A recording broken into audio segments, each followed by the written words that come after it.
She said, "Daddy, it smells like evil in here." And she turned around and walked out. And it was just like something punched me in the gut. And what it told me was like, dude, what you're doing, this is what you grew up, seeing and smelling and listening to, the path I was going down. And what you're doing is wrong. Like, you're not being a good father right now. You're not being a good person, because this is kind of controlling your life. We Rad Dads, bringing a soft edge to a hard topic.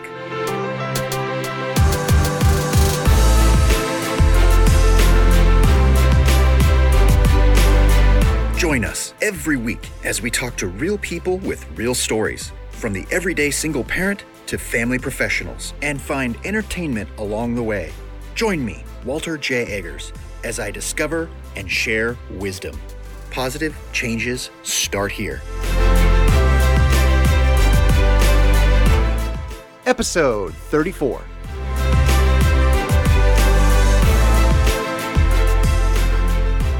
Hello and welcome back again, Rad Dads. Walter Eggers here, and I'm always just super pumped to have you join myself and my guest this week. If this is your first time joining us, thank you and welcome. I want you to turn back around and talk to whoever it is that turned you on to the podcast and shout them out. Just text or maybe via social media, tweet about them, maybe on Facebook. And speaking of Facebook, join us on our We Rad Dads group page. A lot of cool things are happening over there that is in addition to the weekly podcast. So I do videos and we have conversations. I ask questions, and I just really love getting involved with everyone out there. Now, today's guest is a friend of mine by the name of Shane Raymer. Shane is the host of Sober Guy Radio podcast. Now, Shane is just an amazing guy. He would be the only person to call himself a sober alcoholic. Now, stay tuned to find out what that is exactly. Join us this week for Sober Alcoholics, Street Bike Tommy, Rad, The Mailroom, and an epiphany brought on by his daughter in the wee hours of the morning, and a very, very powerful story about a Bible in the road. So, without further ado, please join me and my guest, Shane Raymer of Sober Guy Radio. Hello and welcome again, Rad Dads, Walter Eggers. And always so pumped to be here with you guys. And I have a special treat for everyone, myself included today. I have the voice, the man, the myth, the legend, Shane Raymer, the guy behind the Sober Guy Radio. Shane, how you doing today? Walter, I'm doing good. I'm digging the energy. You're pumping me up right now. I'm stoked to be here, man. Thanks for having me on the show. You know what's funny, and you would know this because we actually do have some history, is this is kind of just who I am. This is who I like to be, and this is why I started what I did. And, I love that about you too, is you've got an absolute passion, and it shows through in what you're doing with Sober Guy Radio. Yeah, thanks, man. I do. I really enjoy, getting to be of service to others and talk about recovery and life and marriage and being a dad and all that good stuff. And, not only do I enjoy talking about it, but I enjoy learning. It's a daily learning process for me and all kinds of new things. So I really kind of take that old school mentality. I don't remember who told it to me one time when I was young, maybe my grandfather, somebody, but it always stuck out to me. Like, if you just learn one thing a day over that time, no matter how old you are, you're going to constantly be growing and learning new things. So it's something I like to kind of try to practice on the daily. Absolutely. I can't speak enough to lifelong learning. I think that I really lost sight of that when I was, kind of out of high school and kind of bumbling through my 20s, and until I really became like an adult, which happened, I'll let you know when it happens, because I'm not so sure that it has. Man. We're in this together. No, but I've learned, and I've become such a better person by embracing lifelong and daily learning lessons. I've always been told that if you're not learning, I mean, you're on the path to death. Essentially, you're stagnant and stale. And I've seen so many rewards for it. So it's good to hear that too, that you share that kind of ideology as well. So for those of you who don't know, Shane is an alcoholic. I'm going to say it right now. I said the A word. And we talked a little bit about this earlier, but I really wanted to talk to you a little bit more about what that is, because you have Sober Guy Radio. So how are you an alcoholic? Yeah, so it's a funny thing, man. And, I look at it from a perspective of I always have to keep that in my conscious brain, because even though I haven't touched a drink or a drug for it'll be 3 years this September. That's my personality. I have a very addictive personality, and so I react to alcohol. I react to drugs, not like your normal person who can just have one drink or smoke a little bit of weed or whatever their vice may be. I tend to take that to the extreme and destroy my life, basically. What would destroy my life if I ever went back to that. So for me to sit and say, I used to be an alcoholic, or I used to drink and I quit. Some people take that route, and I respect that. I respect however anybody wants to look at it. For me, it works for me to be fully accepting of the fact that I'm an alcoholic, and that I'm an addict. And for me to say those words and continually be mindful of that helps me be very aware of my surroundings and of certain situations that I might be in, to where I never have to pick up again. And with that being said, that also comes with a strong support group of like-minded individuals who support sobriety and support a clean and sober lifestyle, as well as support groups. And obviously, like you mentioned, Walter, Sober Guy Radio and the Sober Guy platform has been a huge outlet for me to grow and connect with people and, provide a service for others and also help keep me clean and sober. So hope that answers the question. I don't actually get that one often, and I'm glad that we kind of just put it out there like that. Yeah. I've learned a lot of things, and here we go back to learning real quick, but punting forward is what you're talking about here is, pardon me, is accountability and camaraderie. It sounds like, what you're really talking about there. And I really want to get specific here is you are accountable to exactly who, what, and where you are right now today, knowing that it has direct implications to not only where you were yesterday, but where you're going tomorrow. Yeah, absolutely. And on top of that, as far as the camaraderie goes, is surrounding yourself with the right kind of people. What kind of value is that for you?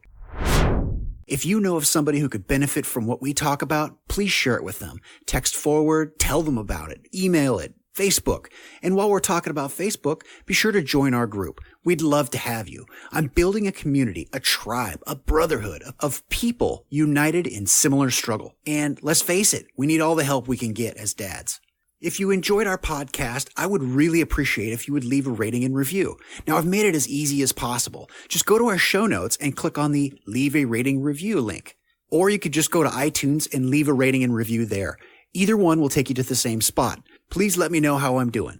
Now, this helps us reach other rad dads out there. So with this simple step, you're helping introduce me to other people who need to hear our content. As far as the camaraderie goes, surrounding yourself with the right kind of people. What kind of value is that for you? It's really huge. I can't remember. I always mess this saying up, but it's something I'm sure you've heard it before, Walter. I'm sure many people listening have too. You are who the top 5 or top 10 people you surround yourself with. So for instance, back when I was using and drinking and living that lifestyle, those were the types of people that I surrounded myself with often. And, not all those people were or are bad people. That's just a certain lifestyle that, that they lived and that I chose to live in that time. Today, when I decided to get clean and sober, I chose that I didn't want that lifestyle anymore. And so today, I choose to be around people that inspire me and that influence me and that have positive things to add to my life and to the greater cause of people, I guess. Yeah. Positive things like that. I don't know if that if that makes sense. Yeah, totally. I'm going to backtrack here. And what you're talking about is a very famous Jim Rohn quote, ROHN, I believe, or RONE. Yes. Anyway, it's, you are the average of the 5 people you surround yourself with. There it is. And same intent. But the idea, of course, is that, you want to surround yourself with the people that you want to be, and you want to continually reevaluate that. And what you were talking about earlier, just a moment ago, is you, at that time when you were using and that sort of thing, were surrounded by people who were doing the same things. And it's not that they were bad people. It's just that that's who they were in the moment. And much like ourselves, myself included, I was someone else. And then I learned to change and I learned to grow. And so it doesn't mean that those people are inherently bad. It's just that maybe we feed off each other's bad decisions or bad choices or bad attitudes, whatever it is. Yeah, and it's really a great point, because you could sit all day and say, well, I'm living this way because of that person, or I'm not as bad as that person, or whatever the case may be. Part of that also was the fact that I didn't really know who I was because I wasn't allowing myself to grow. Yeah. I was staying stagnant and numbing any past issues that I may have dealt with or not dealt with from my childhood. I was numbing the pain and the feelings of failure and lack of confidence, just as a person. So when I say I didn't know who I was, I really didn't. I had no clue. And I would imagine that most everybody out there has at one point in their life said, why am I here? Like, what is my purpose? Like, what is my purpose in this life? And so it really wasn't until I kind of cleaned up and got clean and sober and got some help, through a program, and learned how to deal with my issues in a healthy manner versus turn into alcohol or drugs, that I actually started to learn who I was as a person, as a man, as a father, as a husband, just as a human being. And the growth that's came from that has just been an amazing thing. Sometimes I wake up and I can't believe it. Yeah. Yeah. And it happens a step at a time. And so I want to congratulate you and recognize you for not only, who you are as a person and how far you've come through that journey, because I know your story. And we'll get into that here in a little bit. But now you're influencing other people. You are in other people's lives. You are another champion for people who you not even know, your listeners, for example, who find strength in the program you bring to them and just your presence. Hopefully our listeners as well at We Rad Dads. I hope that whether or not you're struggling with some form of addiction, Shane is a mountain mindset kind of guy. You can accomplish anything if you are willing to do the steps, if you're willing to recognize and maybe put yourself through a hardship to get a better place. So I really want to recognize you for that, man. And I appreciate, you as a person, your family unit, and getting to know you has been just amazing experience. I can't even put the right words to it. Yeah. Thanks, Walter, man. I really do appreciate that. It's been a journey, I guess, as they would say, man. And I think you alluded to something too, is, number one, there's been a lot of work put in, and that right next to that, there's been a lot of patience that have came with that. Yeah. And I'm still learning patience every day, especially with 2 young kids. My patience aren't the best at times. And, those are things that I have to continue to work on. But for a guy like me who wanted everything in life, that immediate gratification, to go through this in the last couple of years and actually watch, what has taken place over this time, because there's been some pretty amazing things that have happened in my life and in my family's life, both personally and professionally. It just goes to show that if you are willing to kind of surrender and accept the fact of where your life is right now and where you want it to go, but at the same time, having a plan and having dreams. I think it was I can't remember his name now, but he used to sing for the band Blind Melon, and one of my favorite lines he said was, "When you stop dreaming, it's time to die," like just straight up. So I don't care how old I am, I'm always going to have a dream, and I'm always going to continue to push. But at the same time, for me, it's about living in the moment and trying to stay conscious in the present time and enjoy the time that I'm doing now. There's kind of a fine line in between. And as I'm saying this, I want to be very clear. I'm not saying that I've figured this out. I haven't. It's a very tricky thing still for me to this day. But I guess the first step in that is becoming conscious of it.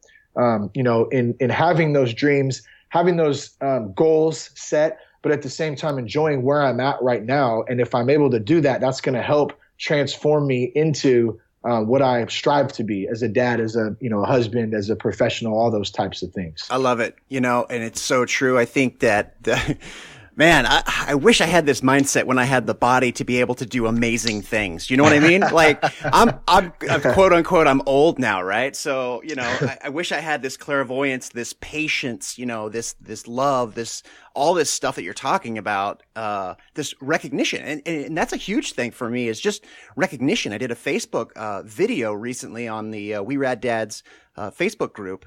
And it was just about recognition of a problem I didn't even know I had until I saw one of the videos that one of my guests at that point, Julian Redwood, had produced. And I realized that, oh my gosh, I have this thing. I don't know what to do with it, but at least I see it now, Yeah, and so I'm cognizant that when it comes up again, I'm like, okay, well, maybe I'll try this tactic and maybe I'll go this route. And so again, here we go with lifelong learning. But you know what? We skipped over the kind of get to know you thing. And I wanted everybody to know that not everybody I talked to was a podcaster first. And you and I both fit into this, actually. Being a podcaster is your side job. Is that right? Well, okay, let me qualify that.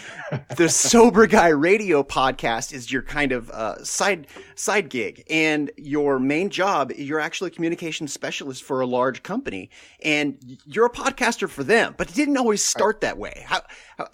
So we were talking about this a minute earlier, and I thought that was just a great story, and it kind of leads into the bomb crater and everything else. And so, are you prepared to tell that story? Oh yeah, sure. I'd love to. It's a great story. And like I was telling you earlier, sometimes I still can't believe that it happened, but it really just does go to show, like we were talking about earlier, if you're determined and you want something and you can put yourself in the right mindset to do it, anything is possible. So yes, that's fair to say. Sober Guy Radio is my side gig. I enjoy doing that to the fullest. It's my passion. I'm very passionate about it. I started that 6 months out of rehab. I'm also a musician. So, that was a big part of my life before I went to rehab and got clean and sober. And it still is today, but it's just a bit different for me. But I had a ton of experience, recording and editing and doing live sound and live shows and studio time and all that stuff. So when I got out of rehab, I literally sat up in bed one night and my wife tells the story better than I do, but I said something like, hey, I'm going to start a podcast and I'm going to do it on recovery and I'm going to share my story. And if it's, I know it's going to help me communicate and keep that line of communication open and hold accountability for myself. And if people like it and they end up, it ends up helping somebody else, then cool.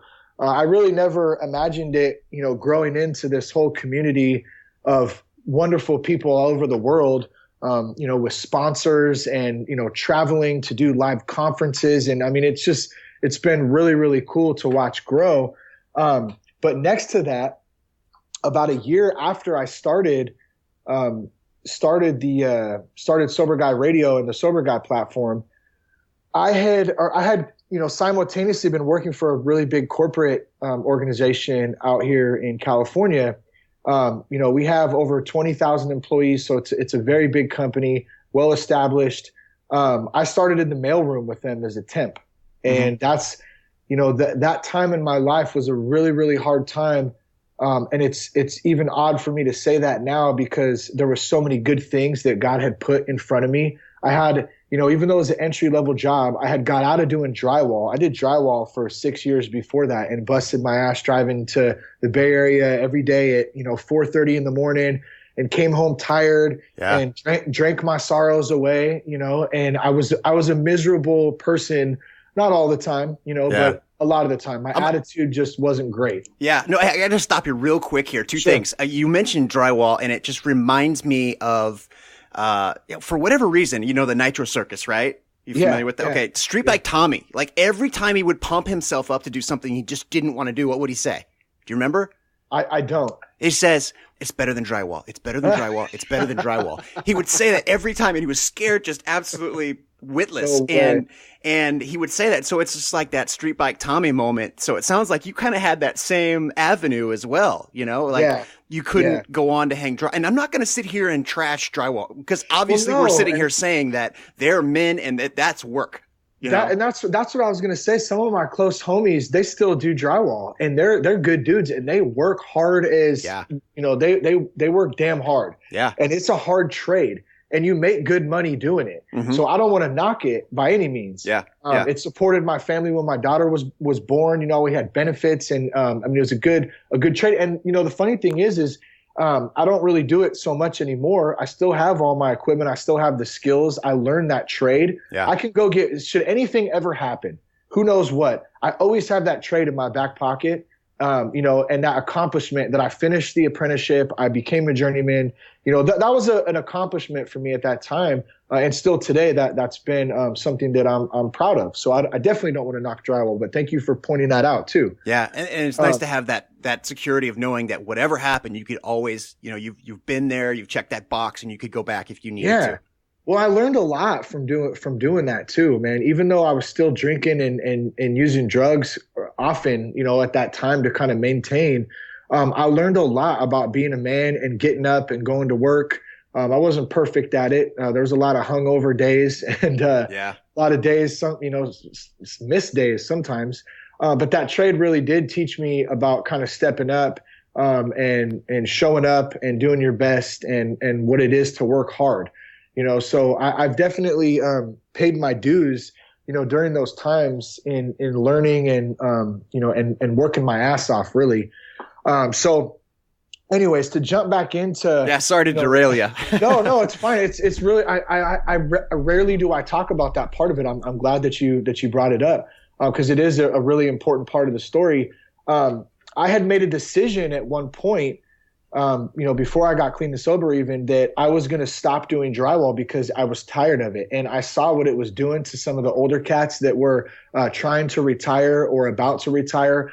Their bodies were beat up. Their attitudes were bad. A lot of them were unhappy guys. And I just made a decision that, and it wasn't so much a decision, it was really a feeling in my heart that I knew that I wasn't supposed to do this for the rest of my life. Yeah. So one day after getting laid off because the job had ended, I just decided, you know what, I'm not doing this anymore and I'm not going back.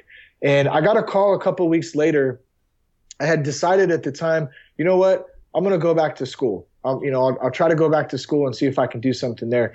And sure enough, you know, I'd signed up for classes, and during that time of signing up, you know, my old company called me back and said, oh, hey, that's kind of how it is in construction. You might get laid off for a week or two while they're in between jobs, or if it's busy, it just depends. They called me back and said, hey, we got a job for you. You know, it's this long, you know, and so I turned down 40 something bucks an hour, you know, on like pure faith because like I wasn't going to get caught in that cycle again, you know. And I just said no, I'm not taking it. I'm going back to school. Well, at the same time, the day that I was signed up for my classes, I had forgotten I had taken this test for the corporate company. And to make a long story short, decided not to go back to school. Ended up going on as a temp in the mailroom, working the night shift. Found out I was an alcoholic. Went to rehab. And got out and went back into my nightly routine, but was really trying hard to stay sober. It was tough.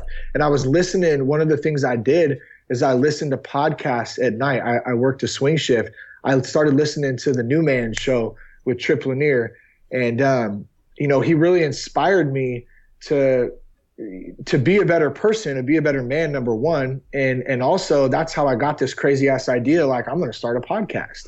And, So to kind of jump back, to kind of bring this full circle, I started Sober Guy, which I had mentioned about, 6 months after rehab and continuing this process at work.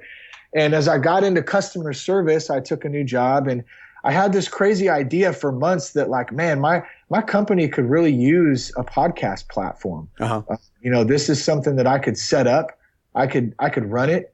and let me see what I can do with this. And so I just kind of started talking, and it took about 8 months to, I had a really supportive boss at the time, and he was, had my back, and he was all for it. And he introduced me to one of our communications managers. And, hey, to kind of sum it up quick, I launched a podcast project as a pilot, last October, and it's been super successful. I've brought it all the way up to a corporate level with some of our senior VPs and CEO of the company, and it's getting some recognition all around the company. And not only that, it also supports all of our customer service inside of our department. So that's pretty much how that happened, and it's a great thing to be able to wake up every day and pretty much do what you love. Yeah.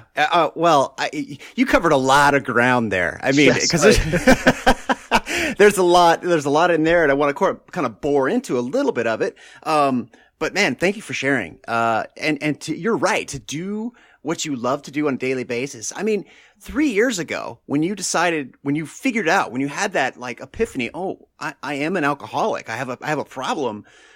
Did you ever picture that you would be doing a podcast for your company and doing a podcast on the side and just like living your dream? No, I mean, I had no clue, man. I had no clue. The only thing that I did have a clue at is that I didn't want to do drywall, and I didn't want to do what I was doing. So I had absolutely no clue that, this, I would, be in a position where I'm at today. Yeah. So it came basically, it stemmed from recognition that you had an issue, you had an addiction problem, right? What could you give us, like maybe a handful of takeaways that, from that recognition, from that aha moment to where you are now? What were the right steps? Do you think you could draw a couple of those out for us? Like what were the right things to do to get from your life basically was ready to crash and burn until you pull the yoke back and, the airplane kind of swings back skyward. So what were those things? Well, I think first and foremost was acceptance, and taking some self-responsibility. Mm-hmm. Nobody put me, regardless of my past history and growing up in an alcoholic family, a lot of issues, in the home life growing up, pretty unpredictable and unstable. Regardless of all of those things, I played the victim role for a long time growing up. Mm-hmm. And even into my 20s, and I used that as an excuse to do the things that I was doing. And almost like a mentality where the world or people owed me something. Yeah. I never really took on the aspect of, I'm responsible for me, and that's it. And so once I was able to kind of see that and say like, and next to that is, ask for some help. Like I was too prideful to ask for help. I thought I could do it on my own for so long, or just shut it out and acted like it didn't exist. So acceptance is really a huge part in that first step, whether, regardless of what it is that anybody's going through. We have to look at reality for what it is and not through a blurred lens because of what we want it to be. So it's really perception versus reality. Like, how do I perceive a situation? Because this is the way I want to perceive it, but what is the actual reality of that situation? So if we can divide those two and look at the reality and then start to form an approach of how we're going to find a solution to that, that's going to be the first step in moving forward and progressing. That is, wow. You just blew the mind right off my neck. Okay, so it sounded like you said the three biggest things in the starting process is recognition, acceptance, and asking for help. Yeah. Awesome. And that's not just an addiction problem. It sounds like just any major life problem. Yeah, it really is. And I think as men, when we talk about it from a standpoint from, a man, we're taught that we should be able to handle everything on our own, and we shouldn't ask for help. That's a sign of weakness. Right. Communication, showing emotion, those are signs of weakness. That's not the case. No. It doesn't make you a weak person to ask for help, to reach out. If anything, what it does is it humbles your ass and it makes you stronger, in the end. And so that's something that I've had to learn and that I continue to learn, on the daily. Yeah. And on top of that, when you do ask for help, other people recognize that, hey, this guy's asking for help and maybe I need help with this too. Maybe I don't have the answer, but maybe together we can find it, or, whatever. It builds a network. It does. And at the same time, it cultivates that network in that those people who aren't in that frame of mind, who aren't willing to, recognize their situation and accept it and ask for help and take the necessary steps, it weeds them out of your life. It does. And, that's such a good point, Walter, because those people, whether it's family or friends, old friends, new friends, whatever it is, that's a big issue for a lot of people. I know it was a big issue for me because people didn't understand, that what I was going through at the time, with the alcohol and that kind of stuff, that attitude, that whole mindset. And I had to come to terms with the fact that and be okay with that and not be upset with them that they didn't understand. It took a minute to get that. But the thing about that is people aren't going to understand, because a lot of the time for them to understand and support what you're doing, the changes that you're making, it means that they have to take a look at themselves in the mirror. And a lot of people don't want to do that. And I'm not faulting them for that. It's just part of it. And so it's, for us, if we want to change, I think that you might be a little bit ahead of the game if you listen to kind of what I just said, because it took me a minute to figure that out.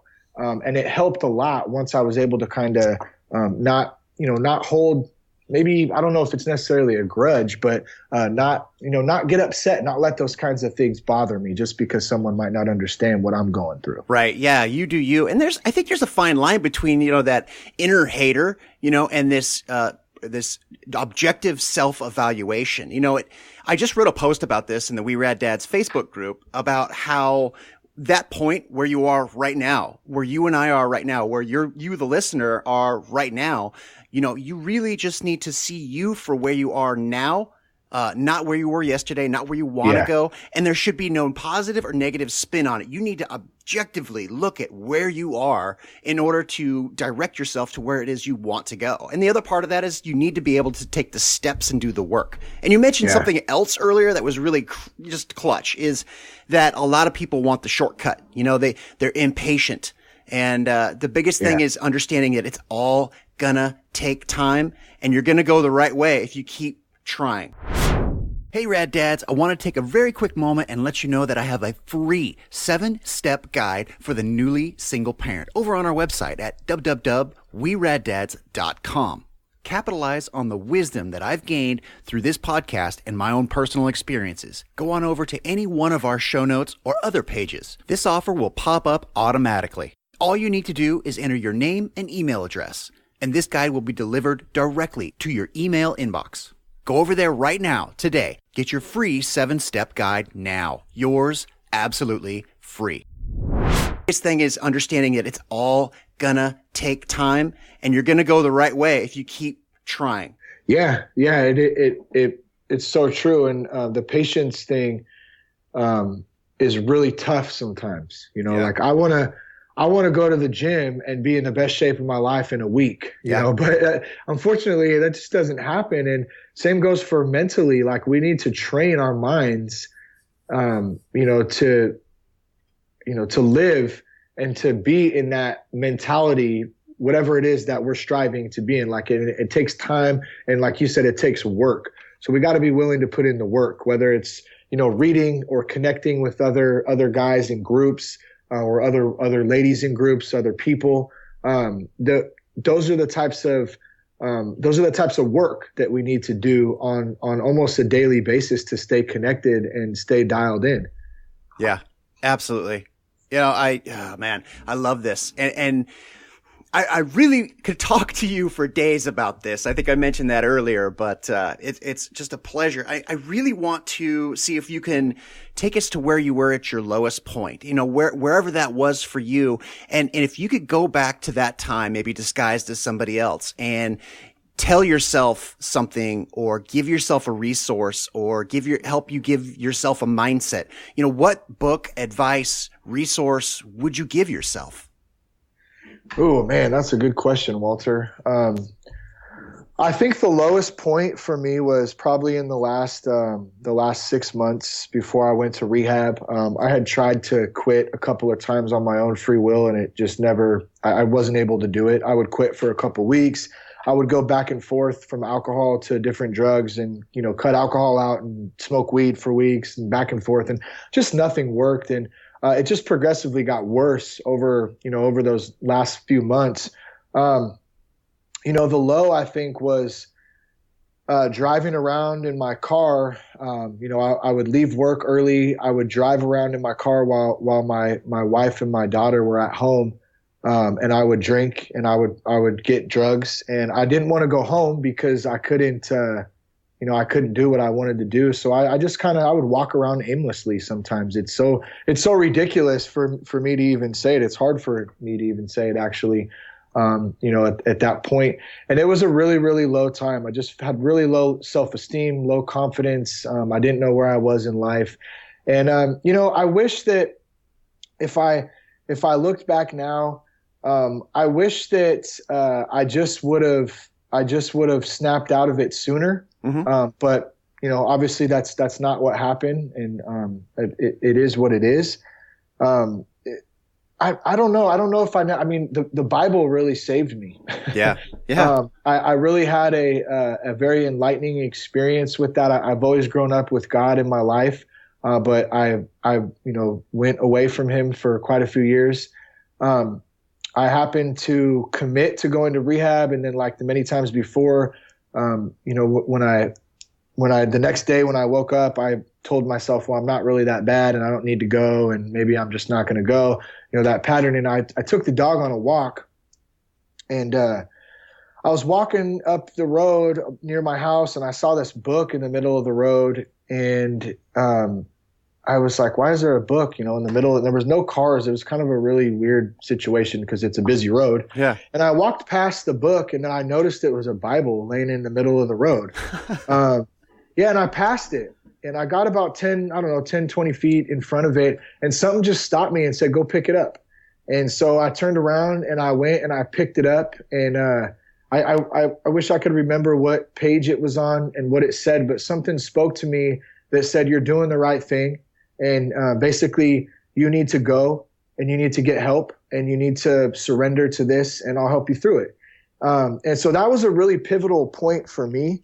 And it just told me, because I had to leave my daughter, I had to leave my wife, and go away. And I say that lightly. I mean, there's guys that serve our country that go over for years at a time and have to leave their kids. So, oh, poor me, I had to go over because I had a drinking problem. I mean, I get that, but for me at the time, it was a big deal.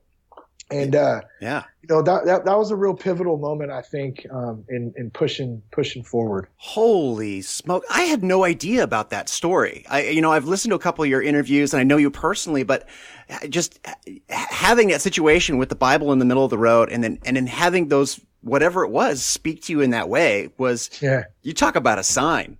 Yeah, for sure. It was crazy, man. It still sounds like it's fake to me. Like, I don't even believe, I'm like, that's like fake. That's something you see in a movie. You know what I mean? And like I said, I wish I could remember what verse it was. I can't, but it was something that really spoke to me that day. And, it helped push me on.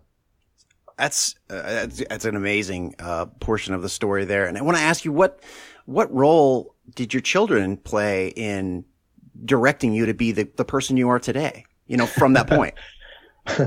Well, you want to hear another funny story real quick? I'll make it fast. Hey, I got all the time in the world, brother. Oh, man. I've told this one a couple times too, but it's so powerful. I would love to tell it again. And this was, jumping back a little bit before, just in, leading up to the couple months before I went and got cleaned. I was smoking. I used to smoke pot out in the garage every morning. That was the first thing I did when I woke up at 5 or 4 or 5 a.m. on the weekdays, and on the weekends, if I woke up at 6, whatever. That was the first thing I did. And one morning I went out there and I was doing my thing and I was smoking. I just finished up. And so there's probably still a bunch of smoke in the garage. And for some strange reason, my daughter had woke up that morning and she was around 2 at the time. And she walked out in the garage and I was just about to come back in. And I stopped, because I was shocked that she had came out there. And she said, "Daddy, it smells like evil in here." And she turned around and walked out. Whoa. And it was just like something punched me in the gut. And not that I necessarily think pot is evil, but what it told me was like, dude, what you're doing, this is what you grew up, seeing and smelling and listening to, the path I was going down. And what you're doing is wrong.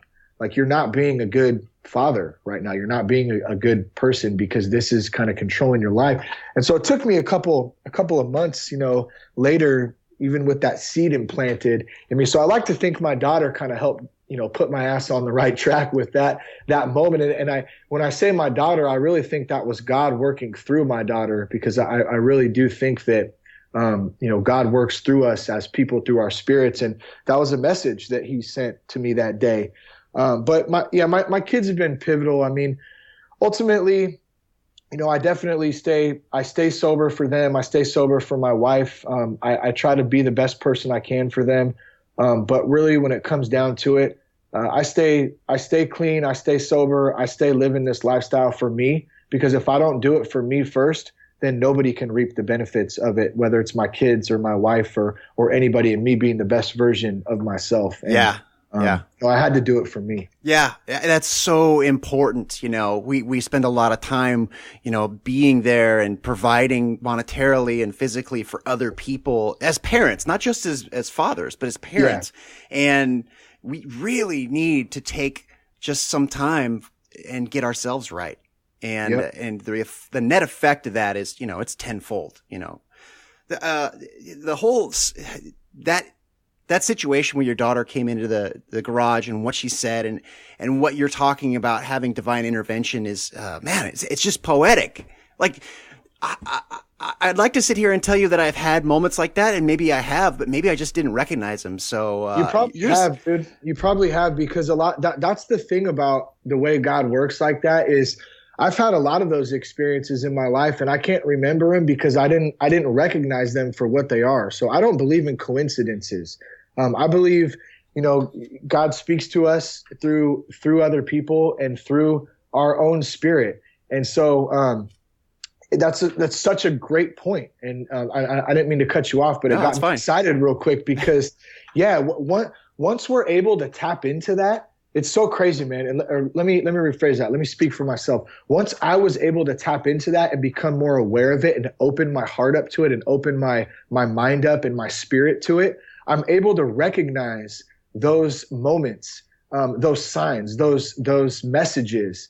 As crazy as it sounds, I'm really able to be in tune to those more once I was aware of them. So you probably have had them. But if we're not aware of them, it's much more difficult to see them.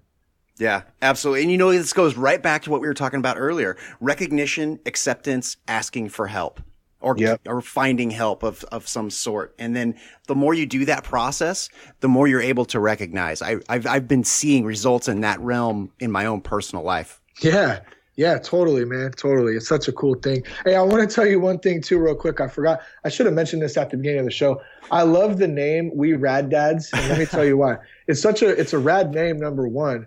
But I don't know if you remember this, dude. Like skating, BMX, punk rock. That's a huge part of my life. Still is. Not so much the BMX today. Still ride the longboard around. Love punk rock still till this day. But one of my favorite movies as a kid growing up was the movie Rad. So every time I hear We Rad Dads, it always reminds me of the movie, and it makes me smile, man. Well, I'm really glad to have that recognition and that kind of brand, because that's exactly what I was going for, to be honest with you. Awesome. And, nice. And after I actually hand drew the logo, the We Rad Dads script, I then came across the logo for the Rad movie, and it was just like, no, it's like really similar. Oh man, that's so cool. I didn't notice, but I'll have to check it out now. But yeah, that's such a cool movie. Yeah, no, I appreciate that, man. And that's the point, like yeah, it kind of harkens back to that time in our life when everything really was rad. That was the, growing up through the 80s. That's the feeling I want to invoke. That's the kind of dad I want to be. It's not about extreme culture per se, but it's that feeling. It's that guttural kind of. Man, it makes me want to go out and get some gecko pants and a fanny pack right now. I love it. And shoot. Hey, you'd be in if you did. That's for sure. Yeah. I swear the parachute pants are going to come back too. And what else? The peg pants and then all the rest. Yeah. This show is sponsored by audibletrial.com. Do you find yourself strapped for time? Is reading books on your list of things to do? Was it on your New Year's resolution list? Yeah, mine too. Well, guess what? Neither of us have time. Audible.com is a simple solution to that. If you like podcasts, it's a no-brainer. Listen to an audiobook in your car. And right now, with our special link, audibletrial.com/weraddads, you can get a 30-day free trial and a free book. That's a free book. You can't beat free. Take this opportunity to maximize on your learning potential and squeeze learning into your everyday moments. That's audibletrial.com/weraddads. And in case that's too much, go to our show notes or any page on the website and click on the Audible banner. Skinny belts, pegged pants. I'm still trying. I've been trying to find some cool Vision streetwear gear on eBay. I'm always looking on there for cool Vision streetwear stuff. That was one of my favorite brands back in the day. At TC Surf Designs, all those that stuff will come back. Good stuff, man. That's awesome, man. I have so many other questions for you, but I know we're running up on time. And I really wanted to, again, thank and recognize not only you, but your family, because I know that this isn't a solo kind of deal. That's your story, but there's so much more in there. And it sounded like your wife through it all. I mean, from a 6th grade crush has been there, seen you at your both highest and your lowest points. And, I want to recognize her, because she is at least half of the equation here. And, absolutely. Huge congratulations to you, sir. And because of that, actually, we were talking about another side project that you guys are working on together. Now, what is that? Yeah, it's funny you bring that up. I just got the email that went out for it right now. It just popped up on my screen here. But so we put out I put out a show on every Friday. Sober Guy Radio puts out an episode. And Jess and I Jess has been a guest on the show many times, and it's cool because she can kind of come on and provide, an alternate opinion from not just from the alcoholic perspective when we're talking about recovery. Mm-hmm. And we talk about a lot of other stuff too. We have a good time, man. We joke around, and I have some cool guests on, and we really have fun, and I really enjoy it. And we got so much great feedback. I get reviews on iTunes and emails all the time. When's the Jess coming back on? When are you going to have the Jess back on? So I got to thinking, maybe what we'll do is we'll start a Patreon page, and it'll allow our audience to directly support Sober Guy Radio and offer a pledge if they'd like to do that. And it helps keep all of our content free, so that way other people in recovery that are out there struggling, looking for an alternative solution can find some podcasts on Sober Guy Radio for free. And in turn, what we'll do when someone pledges, they can go on to Patreon and they'll have private access to the new show that we just launched today called Real. And Real stands for respect, encourage, accept, and love. And so what it is Jess and I, we talk about marriage and recovery. We talk about being a father, a mother, and we talk about all the goofy stuff that goes on in our lives and trying to raise a family and have a good time doing it. And we hope to encourage some people and let people know that they're not alone out there in this crazy ass life. Sometimes, and she's real excited. She has a great time on the show, and I'm looking forward to seeing where it goes and how much fun we can have. That sounds absolutely amazing, and I love the acronym because it's perfect, man. Yeah, it's real. It's good and bad. It's tactics and tools. It's your highs and the lows. That's a great thing. I'm looking forward to it. And this Patreon thing is something that I've been thinking about too. So Rad Dads out there, if you're not familiar with Patreon is it's essentially like a tip jar. if you can think of it that way. So, if we both Shane and I, and or maybe through the Real podcast, have provided you with some sort of value, and you feel inclined to, stick a whatever quotient of money in there on a monthly basis, be it very, very small amount, then that would then go to support the endeavors, as you had talked about, the hosting and the time and the energy and the equipment that goes into building and making a podcast. Well, there's a lot that goes into it, and I want to kind of, if you don't mind, real quick on the just kind of elaborate on the tip thing. I really like to look at it from a different perspective, and I actually heard this through the creator of Patreon, Jack. I think it's Conti or Jack Conti, and he really laid it out great. It's really not a tip jar, and if you think about this, it's quite interesting. We've kind of been able to, when you come from an art perspective, whether it's music or podcasting or actually, physical artwork, artists create stuff. And so back in the day, patrons supported those artists by supporting them, by buying their artwork, by supporting their music, whatever it was. And, in the last, that's been going on for thousands of years. And in, the last 100 years or a little over 100 years, we've created infrastructure around art.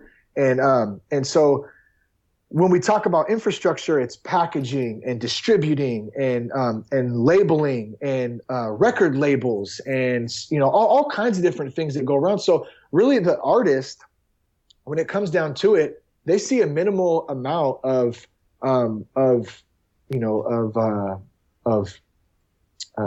whatever funding or support from that. Like once it comes back to them, sorry, total brain fart there. That's all right. But with Patreon, it's so cool because this gives the supporter of the artist or of the platform, whatever it is, direct access to help support them. So it's a really cool thing. And I'm new to it. I didn't create that whole thing that I just talked about. Like I said, Jack Conti really laid it out like that. And I think I heard it on Smart Passive Income with Pat Flynn. And it's really a cool deal. I would encourage anyone to go check it out. If you do want to go check it out for Sober Guy, it's patreon.com/SoberGuyRadio. There it is. And we're going to have a link to that and all of the other links and personalities that we've discussed in our show notes at weraddads.com/Shane Raymer. So go over there, check that out, and then you'll have a link to Patreon and everything else. So, Shane, I have a ton of questions here, and we went completely off format, but you know what? I really enjoyed it. I think that, you brought a ton of value here, and, this actually just opens the door to have you come on again. I love it, man. Thanks for having me on. I hope it worked out and we didn't get too off of subject. I thought the conversation was good though, man. It was really great talking with you. Yeah, it's always great talking with you, Shane. And I'm looking forward to having you on again. That will happen. Let's do it, man. I'm game. Best of luck to you with Sober Guy Radio and the Real podcast. And just much appreciation all around. So we will be in touch, sir. All right, Walter. Thanks, brother. Peace, man. Holy smokes. There's Shane. We went off the rails just a little bit, but I think that there's a lot of really awesome points in there. I think the recognition, acceptance, ask model that we talked about is of extreme importance. I think that's something that if you draw nothing else from this episode, that should be it. Obviously there's a lot more detail to Shane's stories, and there's a lot more lessons to draw. We kind of glossed over a lot of the gritty details, but they're there. And, well, I guess we opened the door to him coming back on the show, which I'm looking forward to, and he is totally open for. Through my journey and my network building, Shane is one of the people I met. So this is a testament to building your networks. And if you want to build your networks with Rad Dads, I'd really appreciate it. Just go on over to Facebook, our Facebook group, find the Rad Dads group, and ask to join. Join the conversation over there. As I said, there's a lot of really interesting things that go on over there that you don't get anywhere else. Plus, the best part is we get to interact. Not with me only. You can do that. That's cool. I appreciate it. And if I'm not doing a great job, I'd like to know about it. Maybe not in public format, but I'd like to know. I digress. Another thing you can do is connect with other rad dads out there who are going through the same stuff. You are not alone, as Shane and I had really kind of talked about a little bit. So if you suffer from any type of addiction, alcohol or drugs or any of this stuff, if you even think that you might be an alcoholic, I encourage you to reach out. And if you feel like reaching out to Shane, he is available. Again, all of the contacts are in the show notes at www.weraddads.com/Shane Raymer. If nothing else, head on over and listen to his podcast. He's got a lot of really great guests, and true to the form of a lot of different podcasts, it's interview-based. We talk about how people fell down the hole and then climb right back out again. So a lot of information over there. Rad Dads, you're kicking butt out there, all right? You might not be where you want to be right now. You might be questioning this sort of thing. Where am I going? What am I doing? Just keep putting your best foot forward. Stay patient. And understand that it's a marathon, not a sprint, right? How many more cliches can I throw out there? Probably quite a few, to be honest with you. Anyway, keep fighting the good fight. Stay up, stay connected, and stay rad, dads. Make your tomorrows better than your yesterdays. Have a great week. Well, that's it for this episode of We Rad Dads. I sincerely thank you for joining us. Don't forget to look us up at www.weraddads.com. There you can find links to our Facebook page and Twitter account. Got a question or comment? It may be featured. Email me, walter@weraddads.com. I'd love to hear from you. Thanks again for joining us. And remember, stay up, stay connected, and stay rad, dads.